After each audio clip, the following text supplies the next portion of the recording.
سیالکوٹ 7 محرم الحرام کے سلسلے میں مرحوم کلب عباس کی رہائش گاہ پر ایک پرعقیدت مجلس اعزا کا انعقاد کیا گیا، جس میں اہل علاقہ اور عزاداران اہل بیت کی بڑی تعداد نے شرکت کی۔ سیالکوٹ انفارمیشن سے مدثر اتو کی رپورٹ کے مطابق مجلس میں واقعہ کربلا اور شہدائے کربلا کی عظیم قربانیوں پر روشنی ڈالی۔ مجھے تم گود میں اپنی اٹھا لو، ہے گلا سوکھا میرا، ہے گلا سوکھا میرا، ان کو بتاؤں تعلیمات پر عمل پیرا ہونے کی تلقین کی ہے۔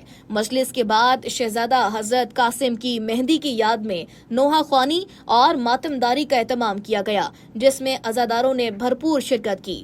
فضا یا حسین علیہ السلام اور یا قاسم کی صداؤں سے گونجتی رہی اور شرکا نے غم حسین کا اظہار کرتے ہوئے پرسہ پیش کیا۔ اس موقع پر شرکا نے مجلس کے لیے لنگر و نیاز کا بھی خصوصی اہتمام کیا گیا، جس میں عزاداروں کی تواضع کی گئی۔ مجلس کے اختتام پر ملک و قوم کی سلامتی، امن و استحکام اور امت مسلمہ کے اتحاد کے لیے خصوصی دعائیں مانگی گئی ہیں۔